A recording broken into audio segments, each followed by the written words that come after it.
কিন্তু আল্লাহ পাকের অশেষ মেহেরবান, আমি একটা হঠাৎ করে রোগে আক্রান্ত হয়ে গেলাম। এই রোগটার চিকিৎসা দেশে বহু জায়গায় করলাম, কিন্তু কিছুতেই সারতেছে না। আমার ভাই বহু টাকার বিনিময়ে আমাকে আমেরিকায় পাঠিয়ে দিলেন। বহুদিন ডাক্তারের চিকিৎসাধীন থাকার পর ডাক্তারের রেজাল্ট দিলেন এই রোগের মেডিসিন আমাদের তৈরি হয় নাই। আমি মরব এই মনে করে দেশের ছেলে দেশে ফিরে আসলাম। ঘুরতে ঘুরতে চলে গেলাম গয়া, কাশী, বৃন্দাবন, মথুরায় গিয়ে আমার গুরুদেবের পায়ে পড়ে বললাম, গুরুদেব একটা উপায় বের করেন। গুরুদেব বললেন, বাবা তুমি 360টা মন্দিরের পূজা করতে থাকো। আমি অতি কষ্টে 360টা এক করে মন্দিরের পূজা করতে লাগলাম। অখণ্ড মণ্ডলাকার ব্যক্তজন চরাচর তব চরণং সেবনং মম, তুলসী পুষ্পণং গঙ্গাজলং তব পরলজ্ঞ তব চরণং সেবনং মম, স্বর্গবর্ষণং নমস্তে নম নমঃ। কিন্তু যত দেবতার পূজা পার্বণ করি তত শুধু রোগ বাড়ে আর বাড়ে। আমি শেষ পর্যন্ত মরণের কথা স্মরণ করে আমার মায়ের কাছে ফিরে আসলাম। আর চিন্তা করলাম, ডাক্তারেরা ফেল হয়ে গেল, কবিরাজেরা ফেল হয়ে গেল, আমেরিকার চিকিৎসকেরা ফেল হলো, 360টা দেবদেবী ফেল হয়ে গেল, ভগবানও ফেল। কাজে আমার আর জীবনটা চলে গেল। আমি তো মরব। মরণের কথা স্মরণ করে একদিন গভীর রাত্রিতে ঘুরতে ঘুরতে চলে গেলাম এক মুসলমান পাড়ায়। যায়া দেখি একটা আল্লাহর ঘর মসজিদ, বারান্দাটা খোলা, বারান্দায় বসে মহান আল্লাহ পাকের কাছে মান্নত করলাম, আল্লাহ আমি তো কিছুতেই কিছু রোগ মুক্ত হতে পারলাম না। আল্লাহ তোমার কাছে মান্নত করতেছি, তুমি যদি আমাকে রোগ মুক্ত করো আমি পবিত্র কালেমা পড়ে মুসলমান হইয়া যাব। আল্লাহর অশেষ মেহেরবান। পরের দিন রাত্রিতে কে জানি স্বপ্ন যোগে আমাকে বলে গেলেন, হে বাবা দয়াল চান, তুমি যদি এই রোগ থেকে মুক্তি পাইতে চাও 30 পারা কোরআন শরীফ থেকে সূরা ফাতিহা তুমি আমল করো। সূরা ফাতিহা তো আমি জানি না। ঘুম থেকে উঠে পরের দিনে চলে গেলাম মুসলমান পাড়ায় বড় হুজুরের কাছে, মৌলানা আব্দুল গফুর চিশতি সাহেবের কাছে। সমস্ত ঘটনা খুলে বললাম। হুজুর আমাকে ওযু শিখাইলেন, তাই ফরজ মুখমণ্ডল ধৌত করা, 2 হাতের কোণী পর্যন্ত ধৌত করা, মাথা 4 ভাগের 1 ভাগ মোছো করা, 2 পায়ের টাকনি পর্যন্ত ধৌত করা।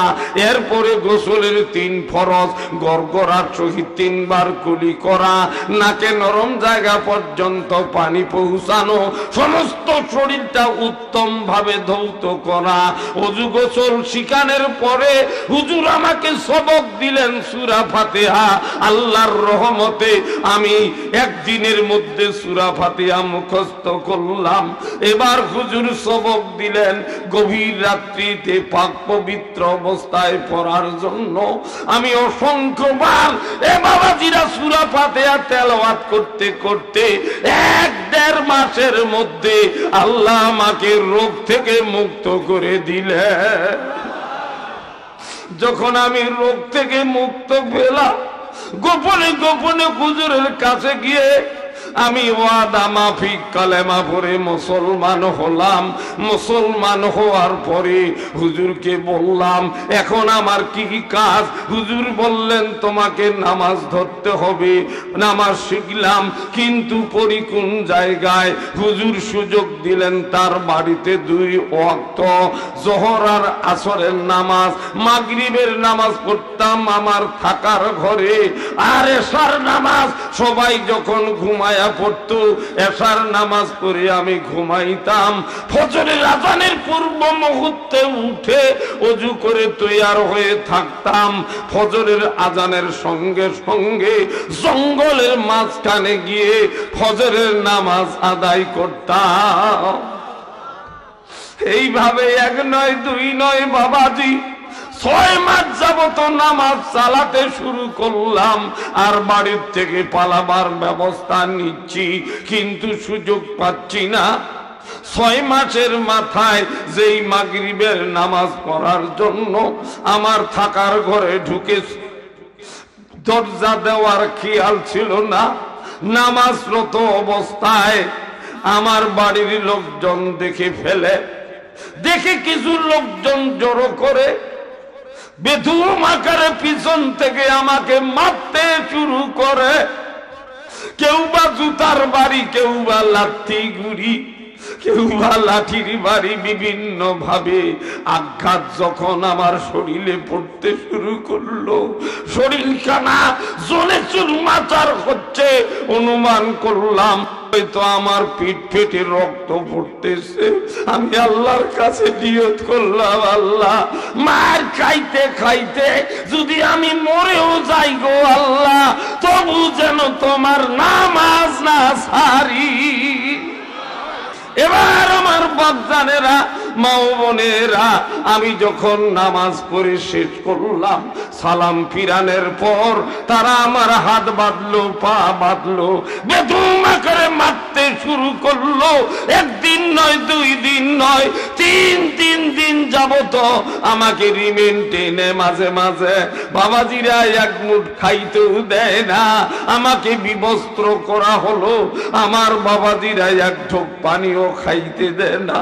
আমি ক্ষুধা তৃষ্ণায় কাতর হইয়া যাই আর আল্লাহকে ডাকি, আল্লাহ আমি যদি ক্ষুধা তৃষ্ণা নির্যাতনের পর নির্যাতন পেয়ে যদি মরেও যাই, আমি যেন ঈমান নিয়ে তোমার দরবারে যাইতে পারি।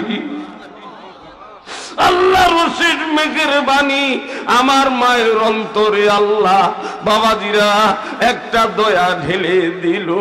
আমার নির্যাতন গুলো সহ্য করতে না পারে গভীর রাত্রিতে ওই চাবিটা চুরি করে আমাকে বাবাজিরা তালা খুলে দিল। দিয়া দেখে আমি উলঙ্গ, একটা চাদর ফিক মারে দিল। কোন রকমের চাদরটা আমি পরিধান করলাম, পরিধান করে মাকে জড়িয়ে ধরলাম। মা বলে, বাবা দেরি করিস না, ওরা টের পালে তোকে মারেই ফেলবে, তাড়াতাড়ি পালা। পিছনে একটা চড়াই দরজা ছিল, ওই চড়াই দরজা দিয়ে আমাকে বের করে দিল। কিন্তু যাওয়ার মতো ক্ষমতা আমার গায়ে নেই, ক্ষুধা তৃষ্ণায় কাতর। আল্লাহকে জানালাম, আল্লাহ আমার মা আমাকে বাড়ির থেকে বের করে দেওয়ার ব্যবস্থা করলো, কিন্তু এখান থেকে নিয়ে যাওয়ার দায়িত্ব আমার আল্লাহ।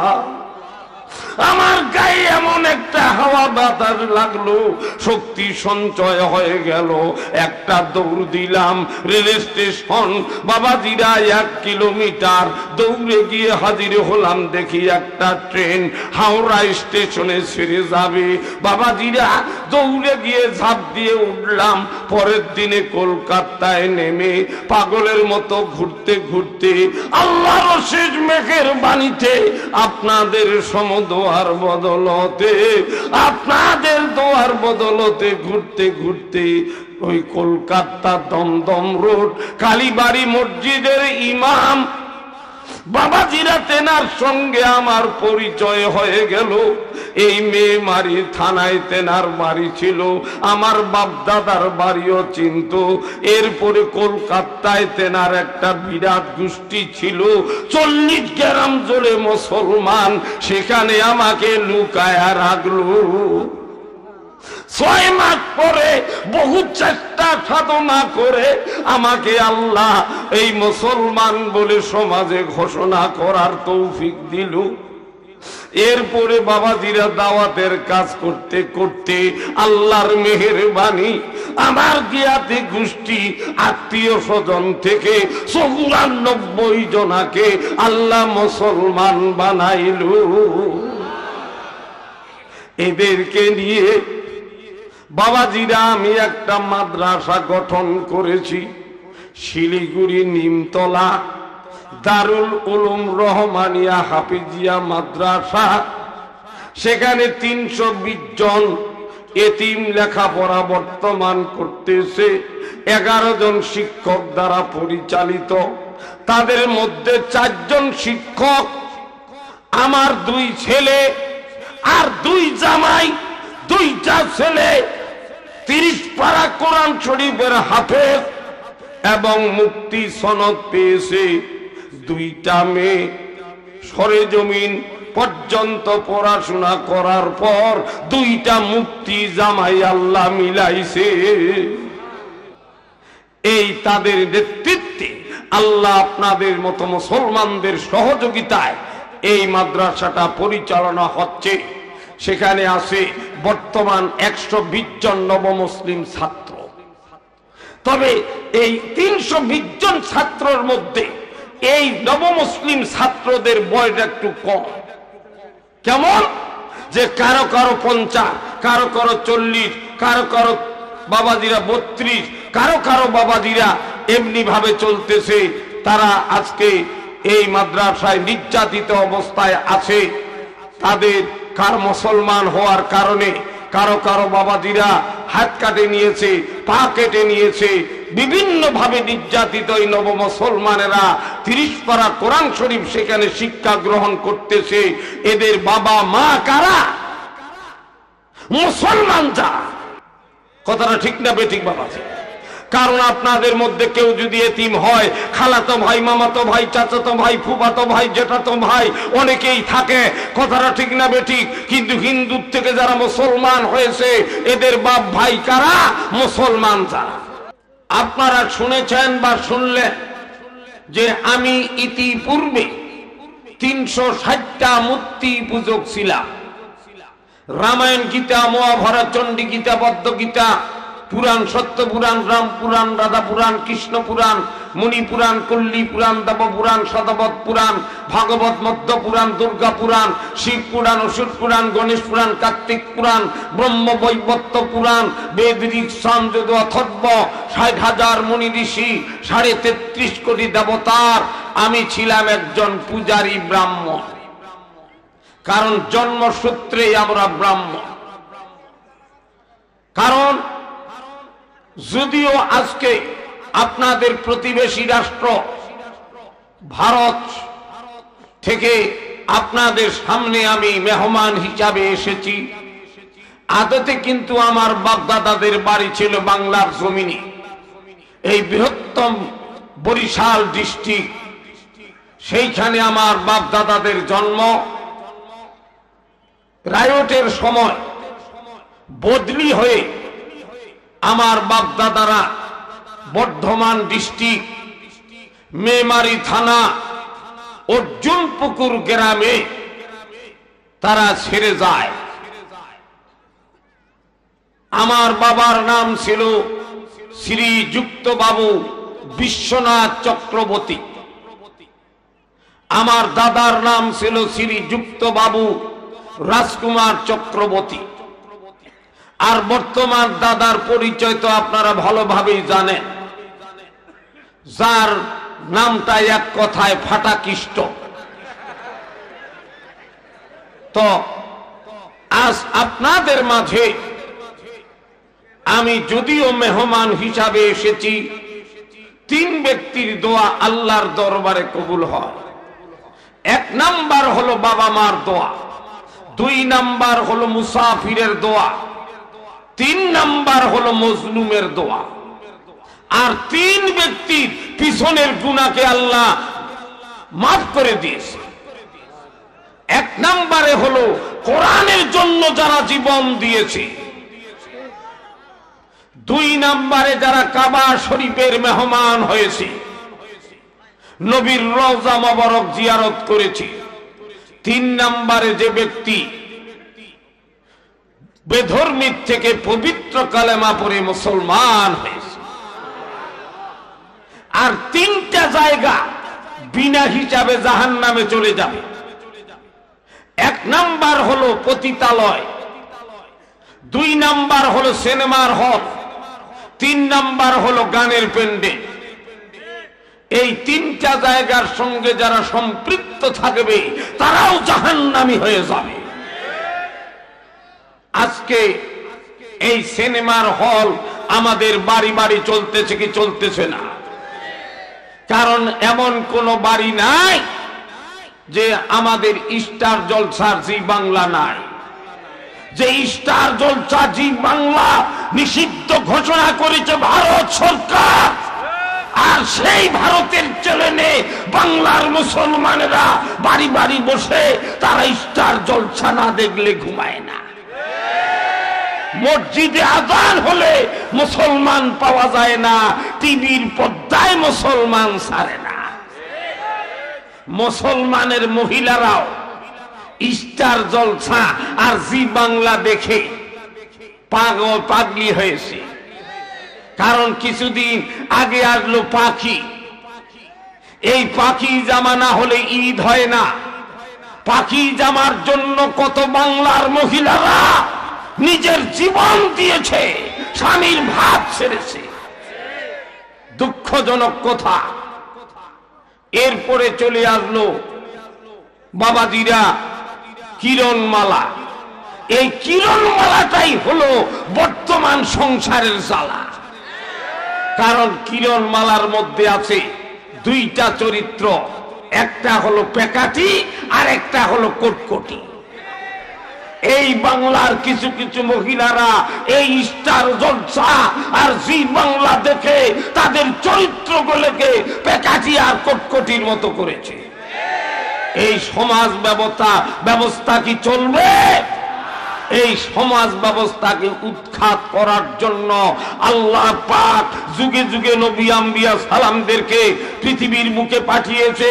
আমার আপনার বিশ্ব নবী জনাবে মুহাম্মদুর রাসূলুল্লাহ সাল্লাল্লাহু আলাইহি সাল্লাম এই সমাজ ব্যবস্থাকে গঠন করার জন্য পৃথিবীর বুকে আবির্ভাব হয়ে তার উপরে 30 পারা কোরআন শরীফ নাযিল হয়েছে।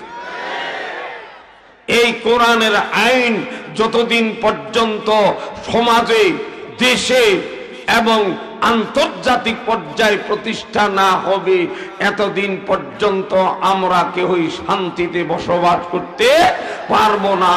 কারণ পৃথিবীর যত সমস্যার সমাধান দিতে পারে একমাত্র আল কোরআন। চিল্লায় বলে আল্লাহু আকবার। কারণ কোরআন শরীফের সঙ্গে পৃথিবীর কোন ধর্মগ্রন্থের মিল হতে পারে না। বেদ, পুরাণ, রামায়ণ, গীতা, মহাভারতকে যদি আপনি জিজ্ঞেস করেন, হে কিতাব তোমার নাম কি, তারা বলতে পারে না। যদি বলা যায় তোমরা বেদ জন্মগ্রহণ করেছো কোথায়, বেদ জবাব দিচ্ছে বেদ বেদাংশ, শাস্ত্র বেদাংশ। বেদও বিভিন্ন ধরনের, শাস্ত্র বিভিন্ন ধরনের। যদি বলা যায় ও বেদ শাস্ত্র তোমার জন্ম ঠিকানা কোথায়, বেদ বলতেছে ব্রহ্মা বিষ্ণু মহেশ্বর তিনে মিলে এক ঈশ্বর। ব্রহ্মার নিষ্প্রিয়তমা সাবিত্রী দেবীর গর্ভে জন্ম নিলেন এই 4খানা বেদ 100 বছর পরে। মেয়ে মানুষের পেটটা কি ফ্রেশ যে 100 বছর গর্ভ থাকলো আর সাবাই বাদাই হয়ে 100 বছর পরে 4খানা বেদ প্রসব হলো? এটা কি একটা যুক্তির কথা হলো?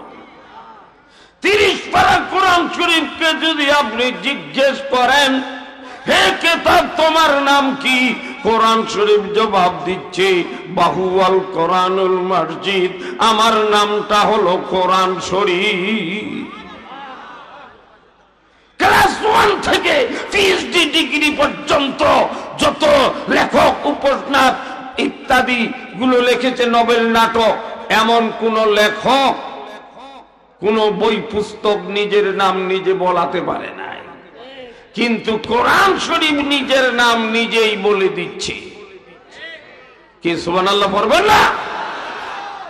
কোরআন শরীফকে যদি আপনি জিজ্ঞেস করেন, হে কিতাব তোমার জন্ম ঠিকানা কোথায়, কোরআন শরীফ জবাব দিচ্ছে ফি ফিহা লাহুম মাহফুজ, লৌহ মাহফুজে আমার জন্য।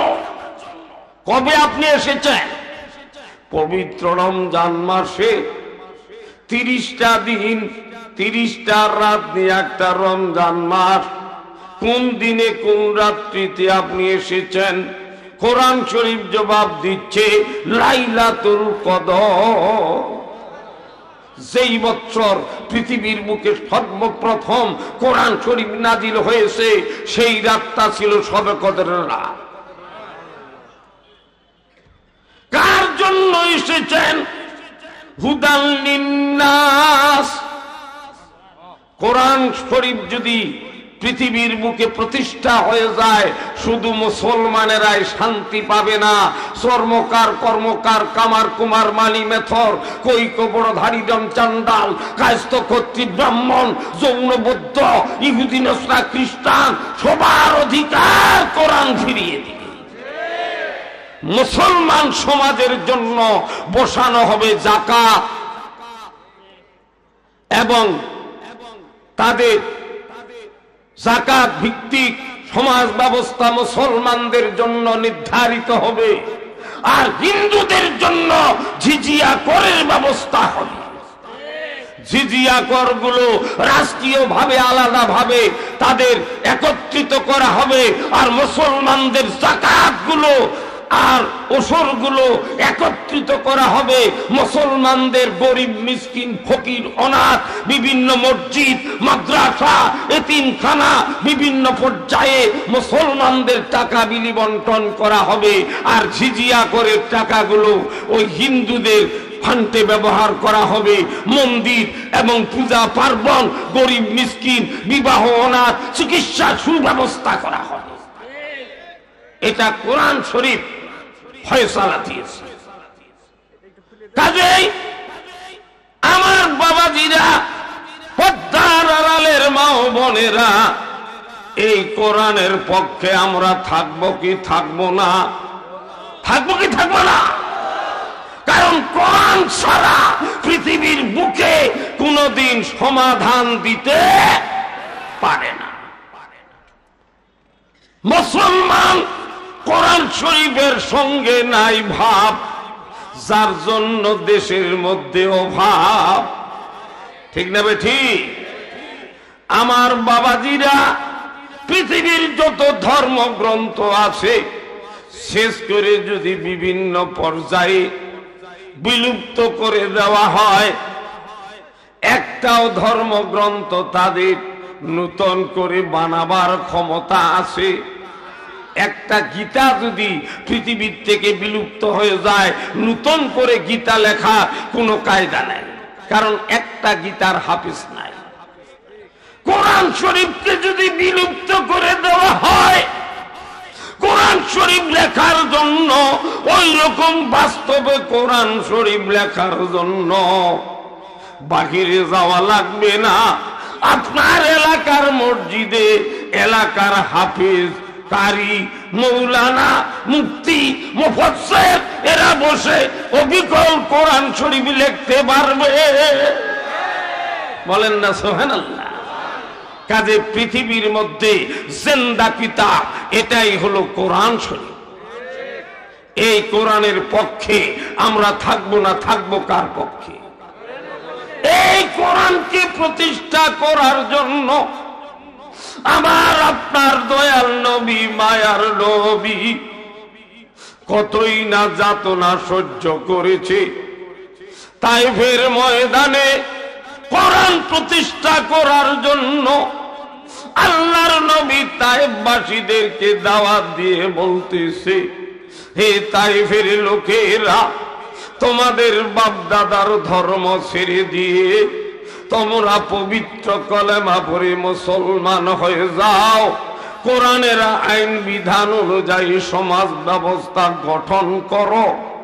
এই অপরাধে অপরাধী করে ওই তাইফের লোকেরা দৌড় মারল তারা নেতার কাছে।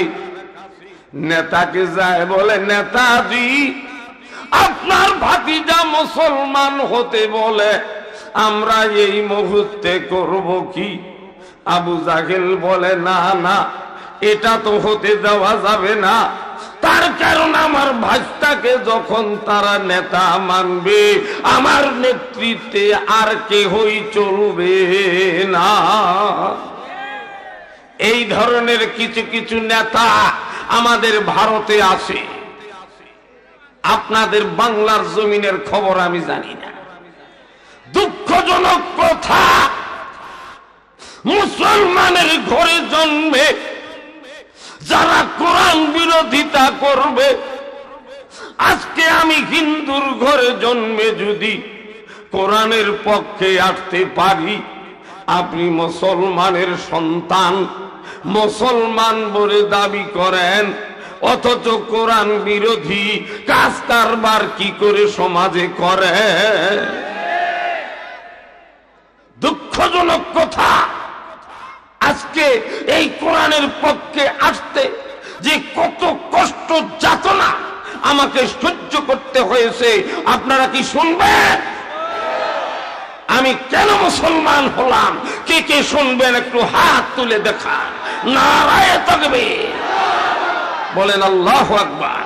কয়েকবার কালেমা পড়ি লা ইলাহা।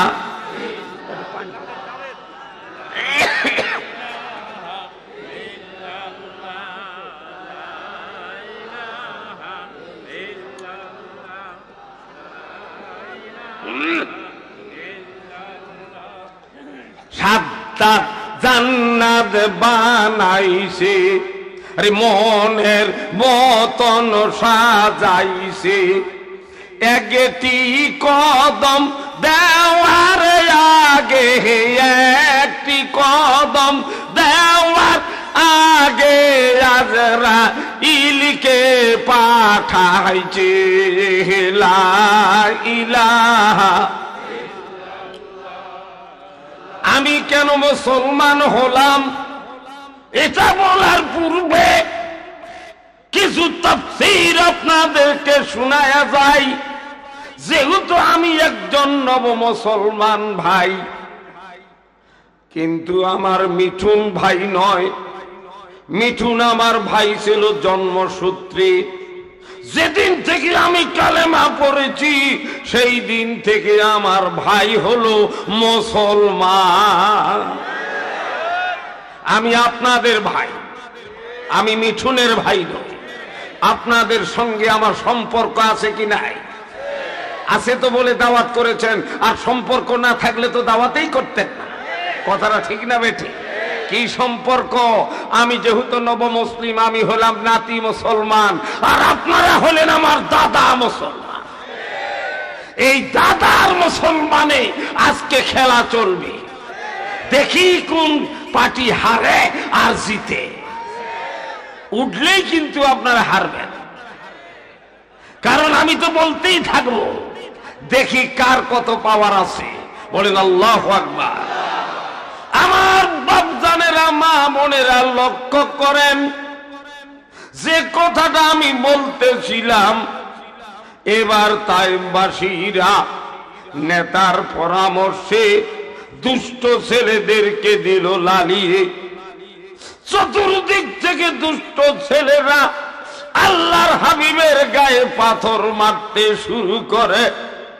পাথরের আঘাতে আঘাতে আল্লাহর হাবিবের গা খানা জর্জরিত হইয়া যায়। যায়েদ রাদিয়াল্লাহু তাআলা আনহু তেনার সফর সঙ্গী ছিলেন। যায়েদ রাদিয়াল্লাহু তাআলা আনহু বর্ণনা করেন, আল্লাহর হাবিবের গায়ে চতুর্দিক থেকে যখন তায়েফের দুষ্ট যুবকেরা পাথর মারতে শুরু করলো, আমি সামনের দিকে গেলে পিছনে মারে, পিছনে গেলে ডানে মারে, ডানে গেলে বামে মারে। আমিও ক্লান্ত হয়ে গেলাম। কিছুক্ষণের মধ্যে আল্লাহর হাবিবের শরীরখানা সালুনের মতো ঝিঝিরা হইয়া গেল। গায়ের গোশত গোস্তগুলো কালো বর্ণ হয়ে গেল। কিছুক্ষণের মধ্যে দেখি সারা শরীরের গোস্তগুলো থরথর থরথর করে কাঁপতেছে। আল্লাহর নবী সমস্ত গা ঘুরে, মাথাটা ঘুরে আর বেশিক্ষণ থাকতে পারলেন না। আল্লাহু আকবার বলে বেহুশ হয়ে তায়েফের জমিনে বেহুশ হয়ে পড়ে যায়। আমি যাই সঙ্গে সঙ্গে আল্লাহর হাবিবের মাথাটা উরুর মধ্যে নিয়ে ফোপায় ফোপায় কাটতে শুরু করি। কিছুক্ষণ পরে একটু চক্ষু মিলে আল্লাহর হাবিব বলে, বাবা জাহিদ, পানি পানি পানি, তিনবার পানির কথা বলে আল্লাহর হাবিব গেলেন আবার বেহুশ হয়ে। আমি জাহিদ পাগলের মতো পানির সন্ধানে বের হয়ে গেলাম। দেখি কোথাও কোনো জায়গায় পানি মিলতেছে না। দেখি আবু জাহিল বিরাট একটা মিটিং বসায় আছে, আর মিটিং এর পাশে এক মস্ত পানি ভর্তি করে রেখেছে। জায়েদ বলেন, আমি আনন্দের সহিত পানির মটকটা নিতে যাচ্ছি, কিন্তু আবু জাহেল টের পেয়ে সমস্ত পানিগুলো দিল জমিনে ঢেলে। আমি জায়েদ খালি মটকটা নিয়া তাইফের মহিলাদের দ্বারে দ্বারে গিয়ে ডাকতেছি, ও তাইফের মহিলারা রে, তোমরা তো আমার নবীকে ভালোভাবেই চিনো, কেউ কি আছো আমার নবীর নামে এক ফোঁটা পানি দিতে পারো? মহিলাদের পানি দেওয়ার মনোভাব ছিল, কিন্তু আবু জাহেলের করা নিষেধে একটা মহিলাও এক ফোঁটা পানি দেওয়ার সাহস পাইল না। পানি দেওয়ার পরিবর্তে মহিলা ফোপায়া ফোপায়া কাঁদতেছে আর ঘরের দরজাগুলো লাগিয়ে দিচ্ছে। জায়েদ রাদিয়াল্লাহু তাআলা আনহু সবকিছু পরিবেশ বুঝে খালি মটকটা নিয়ে আল্লাহর হাবিবের কাছে হাজির হয়ে হাবুমাউ করে কাঁদতে শুরু করে। আল্লাহর হাবিব হুঁশ ফিরে পেয়ে জায়েদকে জড়িয়ে ধরে কেঁদে কেঁদে বলে, বাবা জায়েদ, দুইটা মামার বাড়ি আমার তায়েফ শহর, একটা হলো আমার পালিত মা, আর একটা হলো মা আমিনার দেশ। মা হালিমার দেশে ছিল তায়েফ, কাজে দুইটা মামার বাড়ি। একটা মামার বাড়িতে ভাগিনা যদি অন্যায় করে 7 খুনের মাপ পাওয়া যায়, কিন্তু আমি তো কোনো অন্যায় করি নাই, শুধু কোরআনের দাওয়াত নিয়ে তাদের কাছে প্রস্তাব দিয়েছি, তাদের বাপ দাদার ধর্ম বিতরণ করে নতুন কলেমা পড়ার আহ্বান করেছি। এই অপরাধে অপরাধী করে আমাকে পাথর মারতে মারতে নিস্তেজ করার পর কেহই যখন এক ফোঁটা পানি দিল না, বাবা আমাদের আর এখানে থাকার কোনো নিরাপদ না। আল্লাহর হাবিব এবার সামনের দিকে চলে যায়। এবার সঙ্গে সঙ্গে এবার পাহাড়ের ফেরেশতা এসে আল্লাহর হাবিবকে সালাম দিয়ে জানায়, ইয়া রাসূলুল্লাহ, তায়েফবাসীদের যে ব্যবহার আল্লাহ দেখেছে, আমি পাহাড়ের ফেরেশতা আপনার কাছে ইজাজত চাই। আপনি যদি মন চায় আমি এই মুহূর্তে 2টা পাহাড় একত্রিত করে তায়েফবাসীদেরকে মরিচ পিষে দিয়ে দে। আমার বাপজানেরা বললেন, এটা কার হুকুম? বলে, এটা আমার মনোভাব বলে চলবে না, যদি আল্লাহর মন চা হয় তাহলে আমি আদেশ করতাম, কিন্তু যেহেতু এটা আল্লাহ হুকুম করে নাই, কাজেই এই মতে আমি মত নাই। বলেন না সুবহানাল্লাহ। কারণ আমার আপনার নবী বিশ্ব নবী জনাবে মুহাম্মদুর রাসূলুল্লাহ, সবাই বলেন সাল্লাল্লাহু আলাইহি সাল্লাম, ইনি হলো ইমামুল মুরসালিন, খাতামান নবিয়্যিন। চিল্লায়ে বল আল্লাহু আকবার। বিশ্ব তোমার নেতা, আমার নেতা। কেউ বললেন আর কেউ বললেন না, এটা কিন্তু হবে না। যখন তুমি মারা যাবা, কবরে যখন শোয়াইবে, তখন কিন্তু নেতা বানাবে। কথাটা ঠিক না বেটি? কবরে সবার সময় কি বলবে? বিসমিল্লাহি ওয়া আলা মিল্লাতে রাসূলুল্লাহ। আল্লাহর নবী বলবে সৌকান হয়ে যা, দুনিয়াতে তুমি আমাকে নেতা স্বীকার করলে না, কাজে তোমার মতো আমার উম্মতের প্রয়োজন নাই। কথাটা ঠিক কি ঠিক না ভাই? এই জন্য আমার নেতা তোমার নেতা, নারায়ে তাকবীর, বলেন আলহামদুলিল্লাহ। কয়েকবার কালেমা পড়ি লা ইলাহা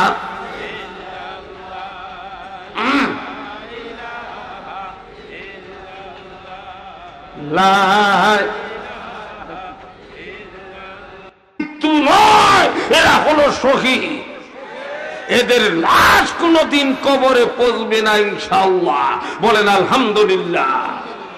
আমার বাবাজিরা, পর্দার আড়ালের মা ও বোনেরা, এই যে বাবরি মসজিদকে ইস্যু করে তারা রাম মন্দির বানাতে চায়, কারণ এটা হলো তাদের একটা বৃহত্তম ভগবান, যেই ভগবানের নামখানা তারা 16 অক্ষরে 32 নাম জপ তপ করে। হরে কৃষ্ণ কৃষ্ণ কৃষ্ণ হরে হরে, হরে রাম রাম রাম হরে হরে। এটা অযোধ্যা, এই অযোধ্যায় জন্মগ্রহণ শ্রী রামচন্দ্র, যার জন্য তারা রাম মন্দির বানাতে চায়। যার জীবনীতে পাওয়া যায় রামের স্ত্রীকে চুরি করে লঙ্কা রাবণ নিয়ে গেল, কিন্তু ভগবান কোনো খবর রাখলো না। ছোট্ট ভাই লক্ষণকে ধরে, লক্ষণ বলে আমিও তো জানি না, জটই নামে একটা পাখি প্রমাণ করে দিল আমি বলতে পারি। আপনার স্ত্রীকে নিয়ে গেছে লঙ্কাপুরী, লঙ্কাপুরীটা কোথায় এটাও ভগবান জানে না। এবার সারো সারো কোদালি বান, আসুক বেটা হনুমান, কোথায় আসরে বাবা পবনের নন্দন। এখন বাবাজিরা হনুমান চলে আসলো, হনুমানের কাছে পরামর্শ ভগবান নিল। বাবা হনুমান, এই যে 7 সমুদ্র 13 নদী পাড়ি দিয়ে এই যে আমি লঙ্কাপুরীতে যাব, এর ব্যবস্থা তুমি করো। এটা কি একটা যুক্তির কথা হলো? আল্লাহ যদি কোনো কিছু করেছে, যাহা কিছু করেছে, কোন বান্দার কাছে কি সাহায্য নিয়েছে? আমার বাপজানেরা, কারণ তাফসীর খুলে দেখুন, মুসা আলাইহিস সালামের উপরে ফেরাউন যখন অত্যাচারের মাত্রা বাড়ায় দিল, 12টা কমকে নিয়ে মুসা আলাইহিস সালাম নীল দরিয়া পাড়ি দেওয়ার জন্য গেল। সংবাদ শুনে ফেরাউন সৈন্য লস্কর নিয়ে পিছনে ছুটল। যেই বাবাজিরা নীল দরিয়ার ধারে দেখে পাড়ি দেওয়ার যানবাহন নাই, দুই দিকে 2টা বিশাল বিশাল পাহাড়, পিছনে তাকিয়ে দেখে ফেরাউনের সৈন্য নটকর, পিছবার বুদ্ধি নাই, বামে উঠার বুদ্ধি নাই, ডানে উঠার বুদ্ধি নাই, সামনে গেলে তো ইঁদুরের মতো মরবো ভাই। 12টা কওমের সর্দার মুসা আলাইহিস সালামকে বলতে লাগলো, মুসা এখন আমরা কি উপায় করব?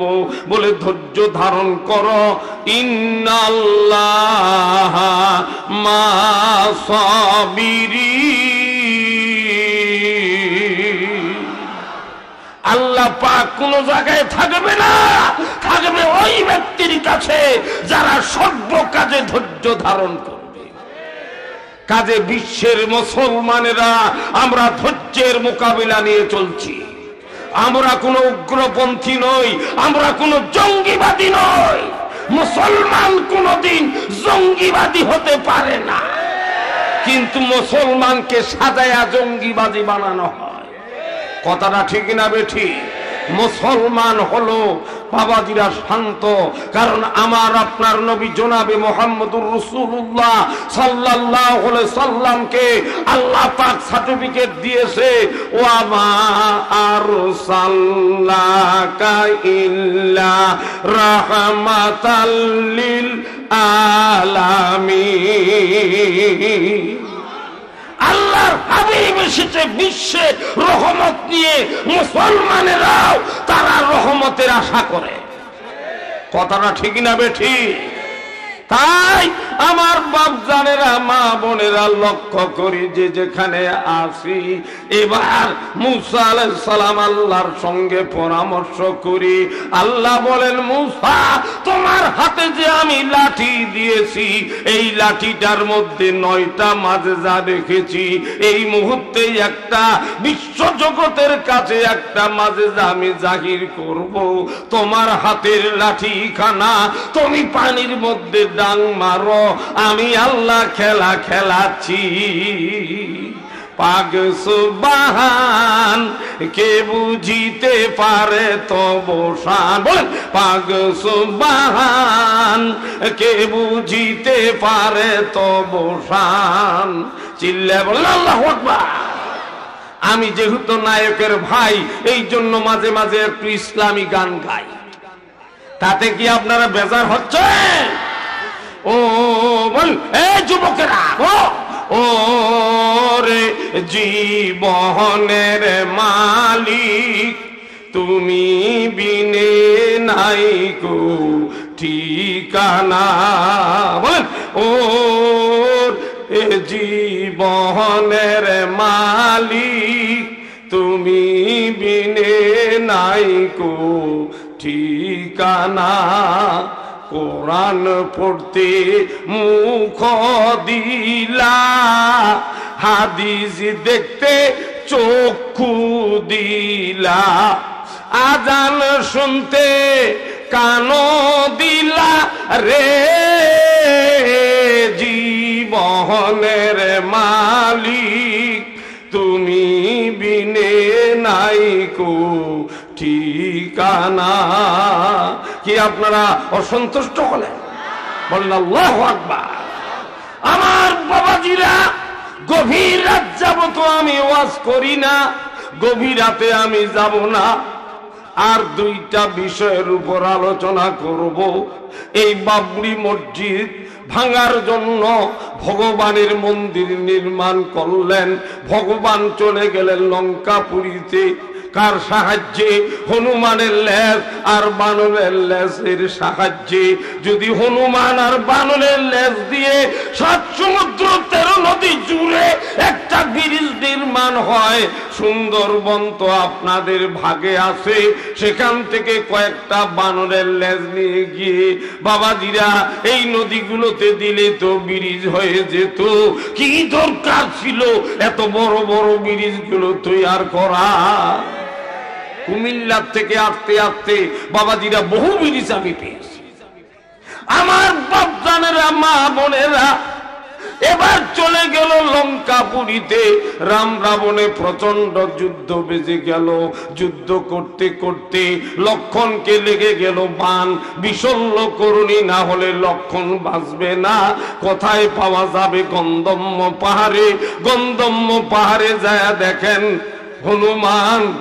গন্ধম্য বিশল্য করুণী চিনেন না, তাই 22 মাইল একখানা পাহাড় মাথায় উকড়ে নিয়ে গিয়ে রওনা হয়।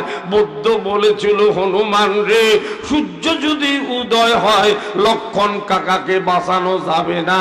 পূর্ব আকাশের দিকে দেখে সূর্য উদয় হয়। হনুমান ডেকে বলে, তোমার নাম কি? সূর্য বলে, আমার নামটা হলো ভানু।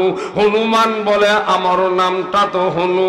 আইসো আইসো ও ভাই সূর্য, একটু কোলাকুলি করি।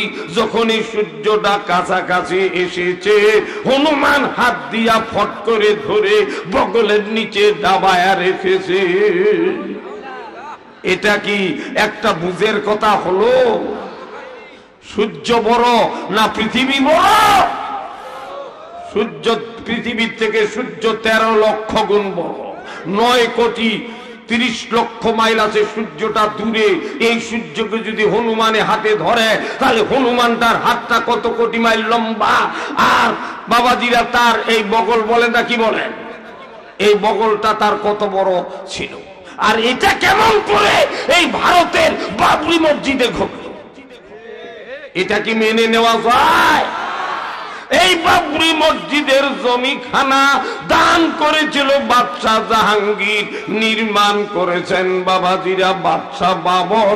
এই মসজিদখানা এমন ভাবে নির্মাণ করেছেন, আমি অমুসলমান অবস্থায় যখন গয়াকাশী, বৃন্দাবন, মথুরা, নবদ্বীপে লেখাপড়া করি, বাবাজিরা রামায়ণ গীতে নিগীতা নিয়া আমি বাবরি মসজিদ দেখার জন্য গভীর রাত্রিতে, অন্ধকার রাত্রিতে জানলা ভেদ করে দেখলাম কোনো বিদ্যুতের সংযোগ নেই, অথচ ভিতরে 1000 পাওয়ারের মতো বাল্বের আলো হচ্ছে। এই আলোটা দেখার জন্য পরের দিনে মুসলমান সেজে মসজিদে প্রবেশ করে দেখি বাদশাহ বাবর দেওয়ালে দেওয়ালে এমন কতগুলো দামি দামি পাথর সেটিং করেছে, যেই পাথরগুলো দিন রাত 24 ঘন্টা একই নিয়মে আলো দান করতেছে। এই বাবরি মসজিদ ভাঙ্গার জন্য সর্বপ্রথম বলরাম চক্রবর্তী, জয়ন্ত চক্রবর্তী, হরিপদ চক্রবর্তী, কালীপদ চক্রবর্তী, হরিধর চক্রবর্তী, নরেশ চক্রবর্তী, নারায়ণ চক্রবর্তী, নবনারায়ণ চক্রবর্তী, নবদাস চক্রবর্তী, অহিত্য চক্রবর্তী, প্রফুল্ল চক্রবর্তী 25 জন যুবকের নেতৃত্বে এই বলরাম চক্রবর্তী সর্বপ্রথম কুড়ালের আঘাত করেছে। সঙ্গে সঙ্গে আল্লাহ তার চোখের দৃষ্টি শক্তি উঠে নিয়েছে। এই চোখের দৃষ্টি শক্তি পাওয়ার জন্য বলরাম চক্রবর্তী আমেরিকায় গিয়েছে। বড় বড় ডাক্তাররা ফেল হয়ে গেছে, সিদ্ধান্ত দিয়েছে তুমি যদি চোখের দৃষ্টি শক্তি ফিরে পাইতে চাও, যার কাছে অপরাধ করেছো তার কাছে মাপ চাও। বলরাম চক্রবর্তী ওই হাসপাতালের বেটে আল্লাহর কাছে মান্নত করলো, আল্লাহ বড় বড় আমেরিকার ডাক্তারেরা ফেল, যদি আল্লাহ তোমার কাছে অপরাধ করেছি, আমি যদি চোখের দৃষ্টি শক্তি ফিরে পাই, তাহলে আমি পবিত্র কালেমা পড়ে মুসলমান হব, আর মসজিদকে আঘাত করার অপরাধে 100টা মসজিদ আমি নির্মাণ করে দিব। শেষ পর্যন্ত আল্লাহর মেহেরবানি ওই নিয়ত করে ঘুমায়া পড়েছে। সকালবেলা ঘুম থেকে উঠে আল্লাহ তার চোখের দৃষ্টি শক্তি ফিরে দিয়েছে। ইরানের মসজিদের ইমাম সাহেবের কাছে গিয়ে পবিত্র কালেমা পড়েছে, ও আদা মাফিক 100টা মসজিদ নির্মাণ করে দিয়েছে। আমার বাবাজিরা, এক সময় হিন্দুদের চক্রান্তে বলরাম বলরাম ধ্বনি বলাচ্ছে, কিন্তু বেলাল নামে একজন হাফেজ, বয়স মাত্র 13 বছর, ট্রেনের মধ্যে কিছুতেই বলরাম বলতে রাজি হয়নি। সঙ্গে সঙ্গে তার হাত পাও বেঁধে চলন্ত ট্রেনের মধ্যে ফেলে দিয়েছে। সে আল্লাহর নাম বলতে বলতে সে শহীদ হয়ে গিয়েছে। এই ঘটনাকে কেন্দ্র করে হিন্দু মুসলমানের মধ্যে দাঙ্গামা শুরু হয়। আমার বাবাজিরা, একদিন নয়, 2 দিন নয়, 39 জুম্মা পর্যন্ত আজানের ধ্বনি বন্ধ থাকে। 40 জুম্মার দিনে বৃহস্পতিবারের রাতে আল্লাহর নবী ওই মসজিদের থেকে 25 কিলোমিটার দূরে লক্ষণপুর গ্রামের এক হাফেজ, নাম হলো আব্দুর রহমান, বয়স হলো মাত্র 18 বছর। আল্লাহর নবী স্বপ্ন যোগে বলে, বাবা আব্দুর রহমান, 40 কোটি মুসলমানদের পক্ষ থেকে আগামীকালকে জুমার আজান তোমাকেই দিতে হবে। আব্দুর রহমান এবার ঘুম থেকে উঠে সঙ্গে সঙ্গে নামাজ পড়ে মসজিদ থেকে বের হয়ে কাফনের কাপড় কিনে এনে মায়ের কাছে জমা দিয়ে গোসল করে নির্দিষ্ট টাইমে আজান দিতে যায়। মেম্বরে উঠে আব্দুর রহমান আল্লাহর নবীর আদেশে যখন আজান দিতে শুরু করে চতুর্দিক থেকে তীর আসতে শুরু করলো। একটা দুইটা জায়গায় নয়, 41টা জায়গায় তীর বিঁধল, কিন্তু আব্দুর রহমান আজান ছাড়ল না। এইটাকে লক্ষ্য করে হিন্দু মুসলমানের মধ্যে দাঙ্গা হাঙ্গামা বাড়তে থাকলো। এবার আগার গায়ে কিছু কিছু হিন্দু মুসলমান সবাইকে একত্রিত করে একটা সালিশনামা লেখা হলো, হিন্দু মহাশয়গণ, এটাই যদি তোমাদের ভগবানের মন্দির হয় তাহলে তোমাদের ধর্মীয় কায়দায় এই মসজিদের এক পাশে তোমরা হরি কীর্তন করতে থাকো। আমরা মুসলমানেরা দাবি করে মসজিদের এক পাশে মহান আল্লাহর আরাধনা উপাসনা করি। যদি সত্যিকারে তোমাদের ভগবানের ঘর হয়, তোমাদের হরি কীর্তনে তোমাদের ভগবান সন্তুষ্ট হয়ে কৃষ্ণ বাঁশি বাজাইতে বাজাইতে স্বর্গ থেকে আসবে। আর যদি আমাদের আল্লাহর ঘর হয় আমরা ইবাদত করব আল্লাহর পক্ষ থেকে। যদি এটা মসজিদ হয় আমরা গায়বী আজান শুনতে পাবো। চিল্লে বলেন সুবহানাল্লাহ। কয়েকবার কালেমা পড়ে লা ইলাহা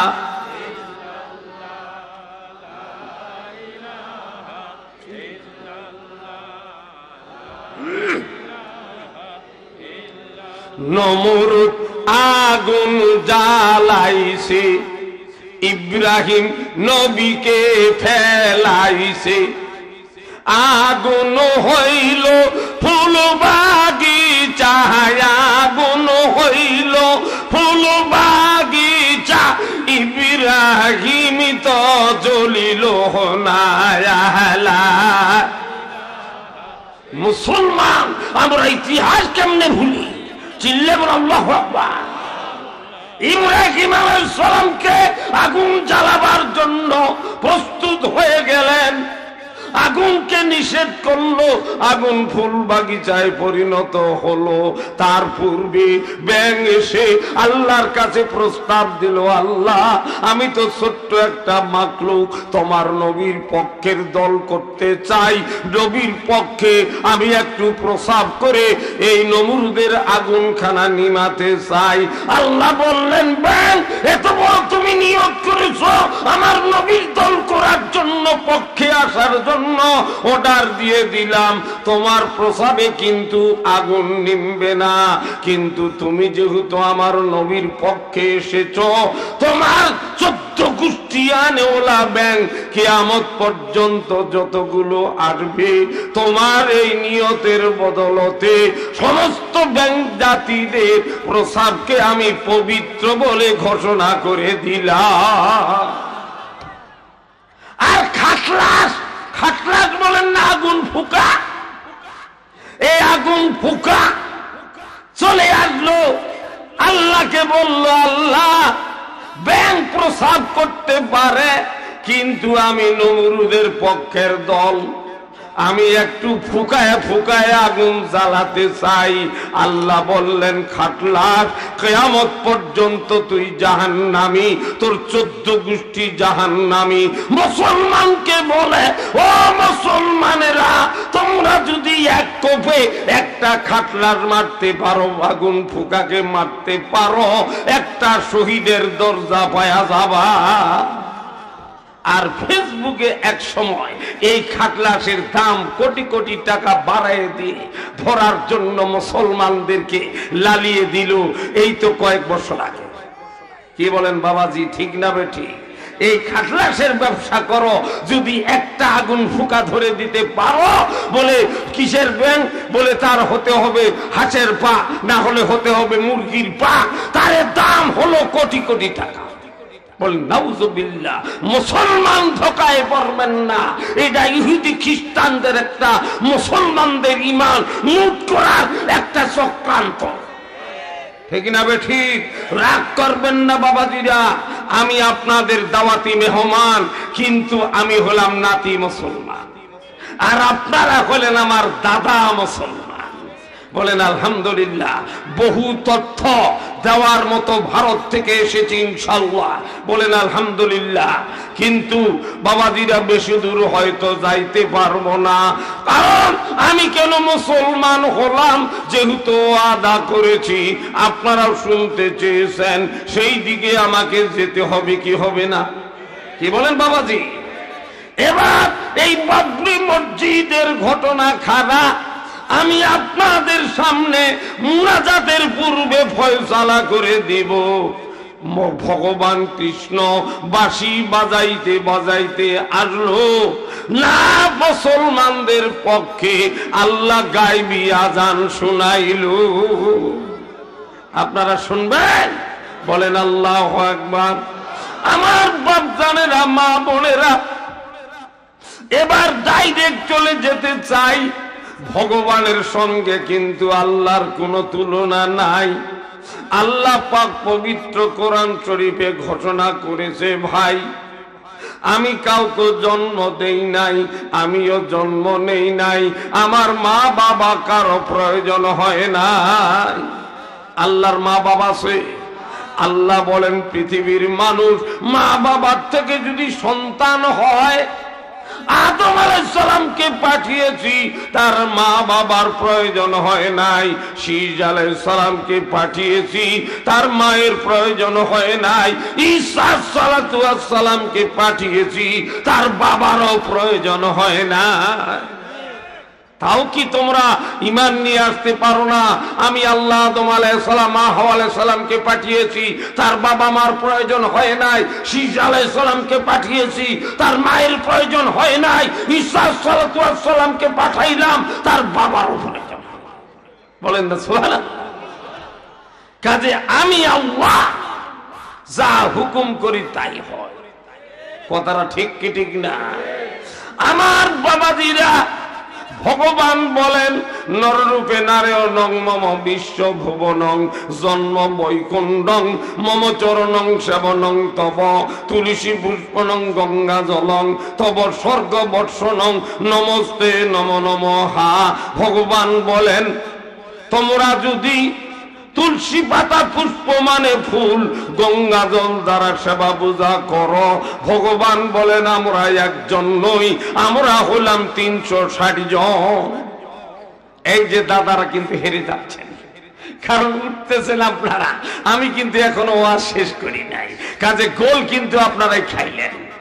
কালেমা পড়েন লা ইলাহা। এবার লক্ষ্য করেন আমার বাপজানেরা, আর বেশি ওয়াজ চালাবো না, অল্প সময়ের মধ্যে মোনাজাতের জন্য আমি সভাপতি সাহেবের কাছে প্রস্তাব দিব। অধৈর্য হবেন না। আমি কেন মুসলমান হলাম? আমার বাবাজিরা, ভগবানের বাবা আছে, লিখে নিতে পারেন। ভগবানের বাবার নাম হলো বাসুদেব। ভগবানের মা আছে, মায়ের নাম হলো সাবিত্রী। ভগবানের বিবি আছে, বিবির নাম হলো ভগবতী। ভগবানের ছেলে মেয়ে আছে, কার্তিক, গণেশ, সরস্বতী, লক্ষ্মী। কিন্তু আল্লাহর কেউ নাই। লা শারিকা লাহু। কুল হুয়াল্লাহু আহাদ। আল্লাহ হলো এক। চিল্লে বলেন আল্লাহু আকবার। কাজে আল্লাহর ঘর আছে না নাই? আল্লাহর ঘর কোথায়? এই মসজিদ। মসজিদটা কারো বাপের ঘর? মসজিদটা হলো আল্লাহর ঘর, ঠিক না ঠিক বাবাজি? আর আমি বলতেছিলাম যে 3টা জায়গা জাহান্নামী আর 3টা জায়গা জান্নাতি। জাহান্নামের 3টা জায়গার কথা বলেছি, জান্নাতের 3টা জায়গার কথা শুনবেন না? 1 নাম্বার জান্নাতি জায়গা হলো মসজিদ, 2 নাম্বার হলো নবীর ঘর মাদ্রাসা, 3 নাম্বার হলো ঈদগাহ ময়দান। চিল্লে বলেন আল্লাহু আকবার। এই 3টা জায়গা হলো দুনিয়াতে বেহেশতের বাগান। এই 3টা জায়গার সঙ্গে যারা সম্পৃক্ত থাকবে তারাও জান্নাতি মেহমান হবে। কাজে আপনাদের মসজিদ আপনাদেরকে গড়তে হবে, আপনাদের এলাকার মাদ্রাসা চলার জন্য আপনাদেরকে সহযোগিতা করতে হবে, আপনার এলাকার ঈদগাহ আপনাকেই বানাতে হবে। আল্লাহ তো পারে কোটি কোটি মসজিদ কোন ফাইয়া কুনের দ্বারা তৈরি করতে পারে কি পারে না, কিন্তু বান্দাকে জান্নাত দিবে বলেই মসজিদ বানাবার দায়িত্ব দিয়েছে। কারণ মসজিদে কোনো ব্যক্তি যদি জীবনে এক মুঠ বালি কিংবা একটা ইট দান করে, এই পৃথিবীর সমকক্ষ 10টা দুনিয়া জান্নাতে তৈরি হয়ে যায়। মানুষ যদি মরে যায় নামাজ পড়ার সুযোগ পাবে? পাবে। যদি মসজিদ নির্মাণ করে যায়, মসজিদ সহযোগিতা করে, এই মসজিদে কিয়ামত পর্যন্ত 5 ওয়াক্ত নামাজ যতদিন চলবে এতদিন যাবত প্রত্যেক নামাজির সওয়াব ওই কবরে কিয়ামত পর্যন্ত পাবে। বলেন না সুবহানাল্লাহ। কাজে মসজিদগুলো সহযোগিতা করার দরকার আছে কিনা, মাদ্রাসার সহযোগিতা করার দরকার আছে কিনা, ঈদগার ময়দানগুলো সহযোগিতা করার দরকার আছে কিনা? চিল্লায় বলে আল্লাহু আকবার।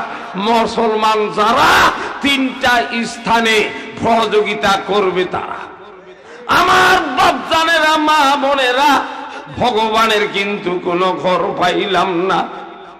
আমি ইরানে গেলাম, ইরাকে গেলাম, সৌদি আরব ঘুরলাম, কোথাও কোনো জায়গায় ভগবানের ঘর পাইলাম না। পাইলাম শুধু মন্দির ঘর।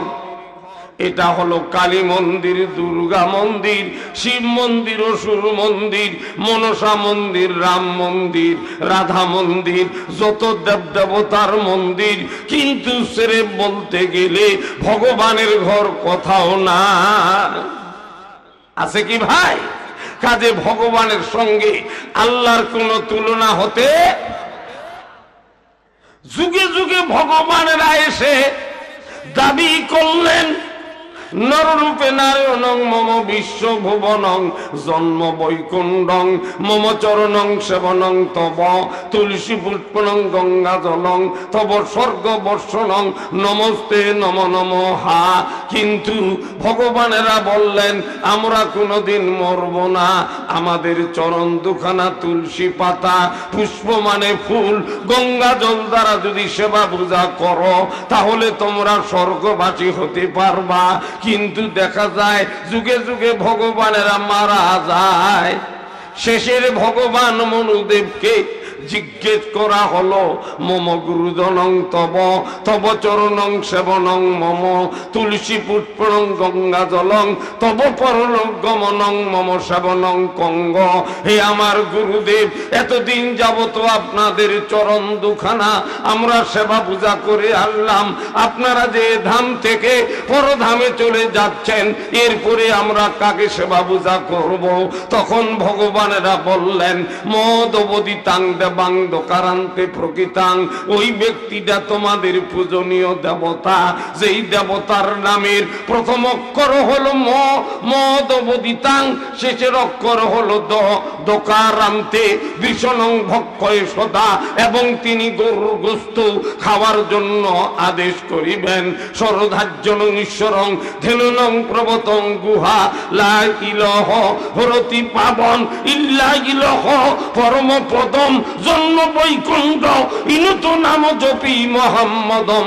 তোমরা যত দেব দেবতার আরাধনা উপাসনা করো না কেন, কোন দেবতা বা দেবী তোমাদের উদ্ধার করতে পারবে না।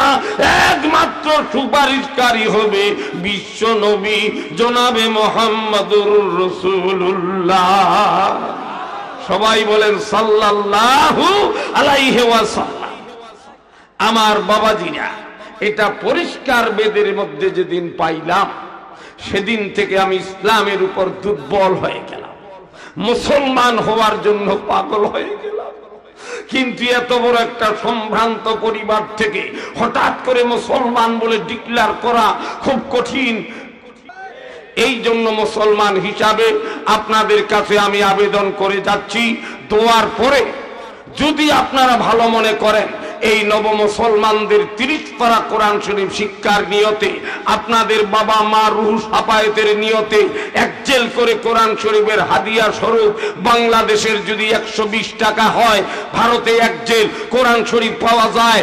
আপনাদের মৃত্যু বাবা মার জন্য আমি দোয়া করব। 120 জন এতিম নব মুসলিম আপনাদের জন্য দোয়া করবে, আর এর বদলতে আল্লাহ পাক আপনাদের নামগুলো আনসারের খাতায় লিখে দিবে। কাজেই বাবাজিরা, আমি এটা কোনো কালেকশন নয়, এটা হলো আপনাদের সহযোগিতা, কারণ এটা নৈতিক দায়িত্ব। মুনাজাতের পরে আমি সবার সঙ্গে মুসাহাবা করব। সবাই শৃঙ্খলা ভাবে যে যা পারেন, 10, 20, 25, 50, 100, 200, 500 যে যা পারেন, যদি পারেন দিয়া যাবেন, না হলে দোয়া করবেন। এই বলি আমি আপনাদের কাছ থেকে আজকের আলোচনা এখানে সমাপ্তি করলাম। ও আখিরি দাওয়ানা আনিল হামদুলিল্লাহি রাব্বিল আলামিন।